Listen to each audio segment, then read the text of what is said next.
या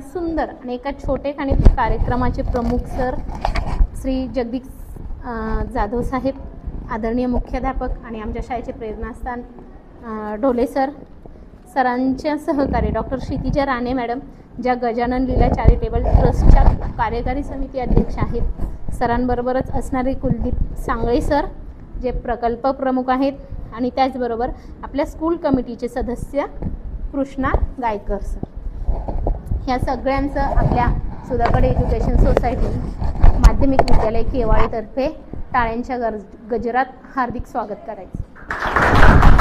खरं सांगायचं तर आपण सगळेच जण आज खूप भाग्यशाली आहोत, कारण वंचितांचा आवाज असणारे, गरीब आणि निष्पाप लोकांचे दुःख जाणणारे एक महान व्यक्तिमत्व आज आपल्याला लाभले आहे. बघा, अनाथांचे नाथ, कृपाळू आणि गरिबांचे भाग्य विधाते असे जाधव सर.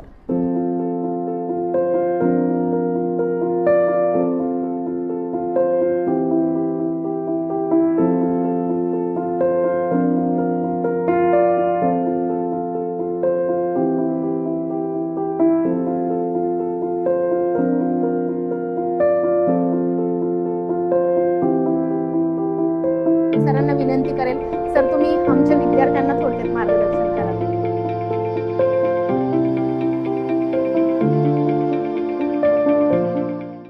तुम्ही भाग्यवान आहात की तुम्हाला बेंच आणि बाकडे वगैरे बसायला एवढी शाळा चांगली आहे.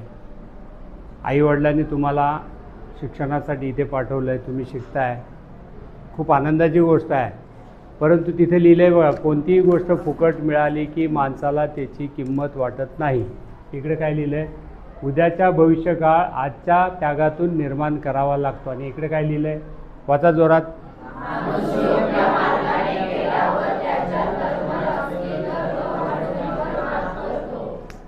लक्षात आलं.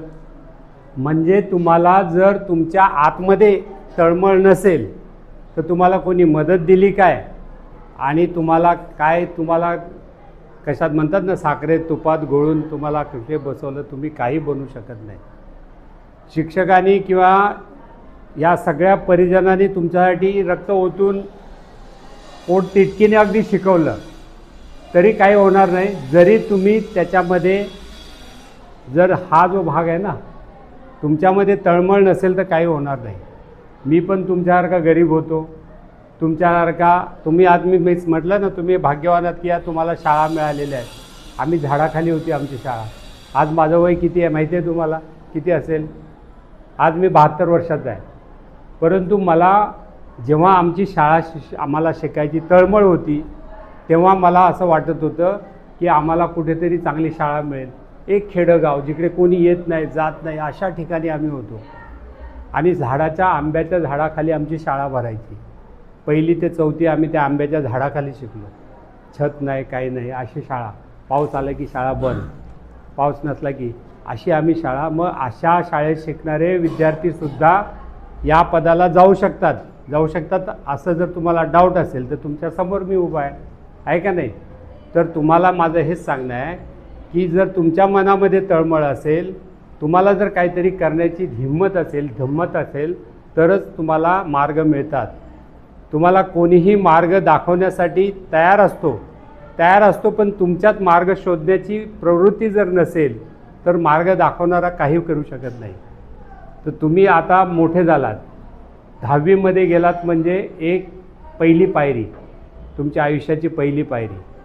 मी जेव्हा 10वीमध्ये, आमच्या वेळेला 11वी होती, मॅट्रिक म्हणजे 11वीला होतो, तेव्हाला आमची शाळा एक खेडेगावामध्ये पत्रे असलेली शाळा होती. परंतु आम्हाला त्या शाळेचा अभिमान आजही वाटतो, कारण त्या शाळेमध्ये शिकताना मी 11वीमध्ये कुठले त्यावेळेला असे क्लासेस, वर्ग किंवा ट्युशन वगैरे असं काही नव्हतं. त्या 11वीच्या परीक्षेमध्ये, बोर्डाची परीक्षा म्हणतो ना आपण त्याला, त्या बोर्डाच्या परीक्षेमध्ये पुऱ्या महाराष्ट्रामध्ये तेव्हा मी 4था आलो होतो. तेव्हा माझ्याकडे काही नव्हतं. परंतु हे तुम्हाला सांगायचं कारण काय आहे की तुम्ही आज जर विचार केला आणि ठरवलं की मला आयुष्यामध्ये काहीतरी बनायचं आहे तर तो बनू शकतो. नाही तर तुम्ही किती जरी तुम्हाला नमस्कार बसा तुम्हाला किती जरी तुम्हाला काही मिळालं तरी तुमच्याकडून तुम्हाला काही एक करता येणार नाही. ही गाठ बांधा मनाशी. तुम्हाला जर तुमची गरिबी आड येत असेल तर त्या गरिबीला मागे ठेवा. माणूस जेव्हा गरिबीचे गुण गातो तेव्हा तो गरीबच राहतो. जेव्हा माणूस गरीब राहून आतमधल्या श्रीमंतीला बाहेर आणतो, आतमधली श्रीमंती कुठली आहे? पैशाची, कपड्याची, सुखसंपत्तीची नाही. आतली संपत्ती कसली आहे?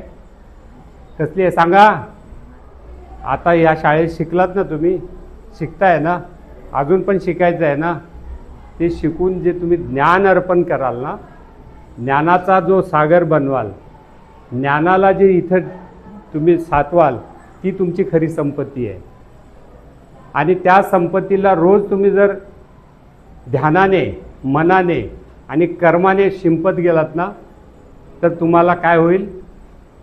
श्रीमंत वाटायला लागेल. कारण मी श्रीमंत आहे. माणसाची गरिबी माणसाला गरीबच ठेवते. जर तुम्ही सतत गरिबीचा गुण गात राहिलात तर तुम्ही श्रीमंत होणारच नाही. तुम्हाला अभ्यासामध्ये सुद्धा गरीबच राहणार. मी गरीब नाही, माझी परिस्थिती मला थांबवू शकत नाही, माझ्या कुठल्याही गैरसोयी मला कुठेही अडथळा आणू शकत नाही. ही जी तुमची श्रीमंती आहे ती तुमच्या मनाची आणि तुमच्या ज्ञानाची आणि बुद्धीची श्रीमंती असली पाहिजे. आणि बुद्धीची श्रीमंती मिळवायला कष्ट करावे लागतात. कष्ट केल्याशिवाय काही मिळत नाही. तुम्हाला आम्ही किती जरी वरून ओतलं आणि तुमच्यामध्ये कष्ट करायची भावना नसेल आणि हे इथं म्हटलं ना तळमळ नसेल आणि हे इकडं म्हटलं ना फुकट दिले त्याची किंमत नसेल तर ह्या जीवनाला अर्थ राहत नाही. तुम्ही आता मोठे झालात, तुम्हाला ज्ञान आलेलं आहे. त्या ज्ञानाला तुमच्या फ्युचर म्हणजे भविष्याला एक कुठेतरी तुमचं फोकस लाईफ असलं पाहिजे. कल्पना जो चांगली करतो, जो स्वप्न चांगली बाळगतो, त्या स्वप्नाला सिद्ध करण्यासाठी जो प्रयत्न करतो, मेहनत करतो, त्याला ती त्याची काय म्हणतात सीमा ओलांडून जाऊन त्याच्या गोलवरती पोचता येतं. त्याच्या ध्येयाची जी म्हणतात ना ध्येय मी बाळगलं मनाची, ते जिंकता येतं. पण आता तुम्ही जर ध्येयाकडे लक्ष दिलं नाही बाकी गोष्टींकडे दिला आणि सारखा मोबाईल घेऊन रील करत बसले तर तुमच्या आयुष्याचा पण रील होऊन जाईल. तुम्हाला पण लोक अशी उडवून देतील. चल काय नाही कामाचं, हट चल. तसं बनायचं आहे का तुम्ही लक्षात घ्या. म्हणून मी गरीब आहे, मला काही अभ्यासाला साहित्य नाही, मला काही दिवा नाही, मला काही बसायला खुर्ची नाही. कुठे मिळेल तिथे बसून अभ्यास करता आला पाहिजे. आणि अभ्यास करताना मनाचं टेन्शन बिलकुल बाकी बाजूला ठेवलं पाहिजे. टेन्शन घेऊन तुम्ही काय करू शकता का? जर तुमच्या घराची गरिबी आहे, तुम्हाला गरीब आहे म्हणून तुम्ही टेन्शन घेतलं, माझ्या बापाला खूप त्रास पडतो, आईला कष्ट होत आहेत, पण त्या टेन्शनला दूर करण्यासाठी तुम्हाला काय करायला पाहिजे? ह्यांचं आजचं टेन्शन मी उद्या नक्कीच दूर करणार. यांना हे आजचं जे काय सुख मी देऊ शकत नाही ते सुख मी माझ्या अभ्यासाने, माझ्या ज्ञानाने मी मोठा होऊन त्यांना सुख पण देणार, मी पण सुख घेणार आणि इतरांना पण सुख देणार. पण ही स्वप्न तुम्हाला बघता आली पाहिजे. आणि जो माणूस चांगली स्वप्न बघतो आणि त्या स्वप्नाच्या मागे हात धुवून पडतो त्याला नक्कीच ते स्वप्न साकारता येतं. समजलं का? ज्ञान प्राप्त करण्यासाठी तुमच्या आईवडिलांनी तुम्हाला इथं पाठवलं. हे गुरुजन जे बसलेले आहेत ना, वर्षाचे 12 महिने तुमच्यासाठी, दिवसाचे सकाळपासून संध्याकाळपर्यंत कुठे कुठे जाऊन काय काय जमा करून ज्ञान आणून तुम्हाला ते शिकवतात, तुमच्या डोक्यात घालायचा प्रयत्न करतात. पण तुमच्याकडून तर जर रिसिव्हर चांगला नसेल तर मोबाईलमध्ये पिक्चर चांगला तयार होतो का? जर त्याचा सिग्नलच घेणारा जो रिसिव्हर एंड आहे त्याच्याकडे जर तो सेटच त्याचा घाण आहे तर त्याच्यामध्ये आवाज येईल का चांगला? तुमचे रिसिव्हर जे आहेत ना स्वच्छ करा. अजून वेळ गेलेली नाही. 10वीमध्ये तुम्ही आहात. 10वी हा तुमचा पहिला पाया आहे. त्या पहिल्या पायावर तुम्ही जर अजूनही विचार करून सगळे जर अवगुण सोडले आणि गुणांची कास धरली तर तुम्हाला चांगलं यश मिळू शकतं. तुम्ही जे काय बनायचं आहे हे तुम्ही आर्टिफिशियली सांगू नका. तुमच्या आतून हे जे वाक्य लिहिलेलं खूप महत्त्वाचं आहे. ह्या वाक्यानुसार ती तळमळ आतून तयार व्हायला पाहिजे. ते स्वप्न तुम्हाला दिसलं पाहिजे की यासाठी मला हे बनायचं आहे. तोपर्यंत तुम्ही ते बनत नाही. स्वप्न बघा, पण ती स्वप्न का बनायचं याचा पहिलं विश्लेषण करा. तुमच्या डोक्यामध्ये ठरवा की मला हे का बनायचं आहे, आणि स्वतःच्या आतमधले ते गुण ओळखायला शिका. कोण गायक बनू शकतो, कोण तबला वाजवू शकतो, कोण चांगला स्पोर्ट्समॅन होऊ शकतो. तेंडुलकर किती शिकलेले आहेत? फक्त 10वी. आज त्यांच्याकडे काय आहे? करोडपती आहेत. पण त्यांनी एक छक्का मारेपर्यंत लोक सगळं कामधंदा सोडून क्रिकेट बघत होते. का बघत होते? कारण ते नंबर 1चे बॅट्समन होते. भारतरत्न मिळतं अशा माणसाला, 10वी शिकलेल्या माणसाला. ही अशी उदाहरणं शोधा ना.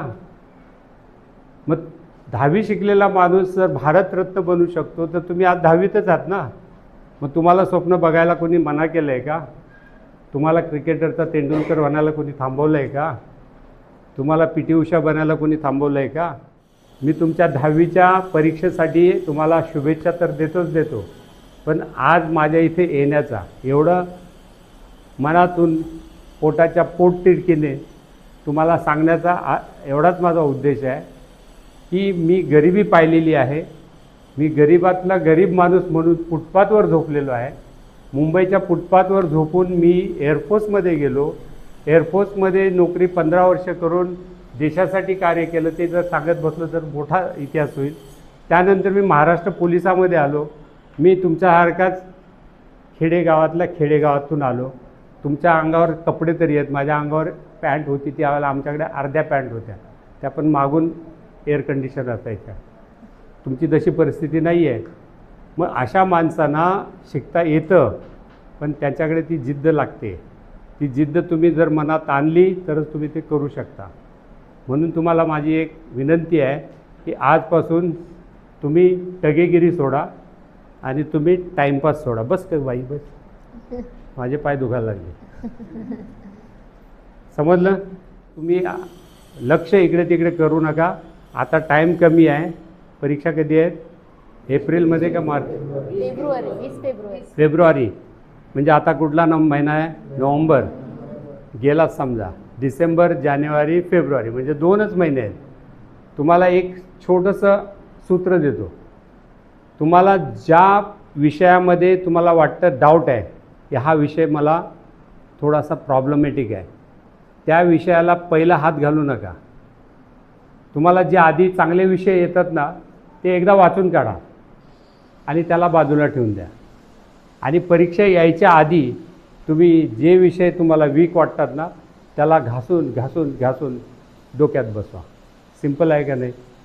कसं आहे माहिती आहे का? जे येतं ना ते तुम्हाला कधी येणार, ते तुम्ही एकदा वाचा आणि ते एका बाजूला ठेवून द्या. आणि जे अवघड आहे त्याला बाजूला ठेवून त्या अवघडला परीक्षेच्या आधी 15 दिवस किंवा 1 महिना त्या विषयाशिवाय बाकी बघायचंच नाही. म्हणजे तुमच्या मनाची चिंता मिटून जाईल. एकदा टेन्शन गेलं की तुम्हाला अभ्यासात तुम्ही काय जे वाचलं आहे ते ऐकायला, वाचायला म्हणजे ते लक्षात यायला लागतं. आणि टेन्शनमध्ये असेल, तुमच्या लक्षात असलेलं पण लिहिताना विसरून जाल, कारण तुम्ही टेन्शन घेतलेलं कशाचं? जे येत नाही त्याचं. पण येत नाही ते तुम्हाला यायला लागलं की जे येत होतं ते आपोआप येणार आहे. समजला सूत्र? हा मंत्र तुम्ही रोज सकाळी उठल्याबरोबर 11 वेळा म्हणायचा आणि मग अभ्यासाला सुरुवात करायची. काय करायचं? 11 वेळा म्हणायची सुरुवात करायची आणि रात्री अभ्यास करून झाला की 11 वेळा म्हणायचं आणि झोपायचं. आणि म्हणायचं, हे देवी, आता मला जी बुद्धी मिळाली ती स्थिर होऊ दे आणि माझ्या डोक्यात ती साठून राहू दे. बघा तुमच्यामध्ये कसा चमत्कार होईल तो. ठीक आहे? नमस्ते शारदे देवी सरस्वती मतिप्रदे वसत्वं मम जिह्वाग्रे सर्व विद्या प्रदा भव. समजलं? हा कोणाला तरी मंत्र लिहून तुम्ही या सगळ्यांना द्या. आणि आज ही माझ्याकडून तुम्हाला सप्रेम भेट आहे. आणि तुम्हाला माझ्याकडून ह्या शुभेच्छा आहे. सगळ्या मुलांना फ्री ऑफ कॉस्ट कॉम्प्युटर शिक्षण मिळणार आहे आणि जे ऑफर्ड करू शकतात त्यांच्याकडून थोडी मोठी फी आम्ही घेणार आहोत, कारण त्याच्यामधून पुढची मेंटेनन्स वगैरे पण करता येईल आणि आपल्याला चांगलं शिक्षण देता येईल आणि चांगले शिक्षक ठेवता येतील. तर आम्हाला अभिमान आहे की सरांनी आम्हाला याची परमिशन दिली आणि त्या परमिशनप्रमाणे मी हे आमच्या ट्रस्टमध्ये मांडणार आहे आणि तुम्ही जेव्हा सांगाल तेव्हा आम्ही ते सुरू करणार काम.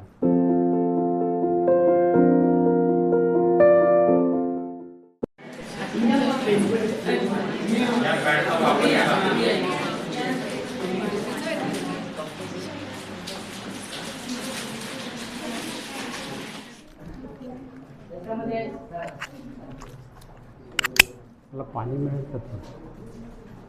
पाणी नसेल तर धन्यवाद मॅडम. आदरणीय व्यासपीठ आणि विद्यार्थी मित्र सर्वांना माझा नमस्कार. आभार प्रदर्शन करण्याची संधी मला दिली त्याबद्दल धन्यवाद. पावसाच्या थेंबाने धरती सुगंधित होते आणि सुखावते. चांगल्या माणसांच्या सानिध्यात जीवन आनंदी होते आणि नाते घट्ट होते. म्हणून श्री जाधव सरांसारखी चांगली माणसे भेटणे म्हणजे भाग्यच असते. तुमचे प्रेम, आपुलकी, जिव्हाळा असाच राहो हीच सदिच्छा असल्याने तुमचे आभार मानणे क्रमप्राप्त ठरते. तसेच श्रीमती क्षितिजा राणे मॅडम, कुलदीप सांगळे सर व श्री कृष्णा गायकर सर यांचे देखील मी आभार मानते.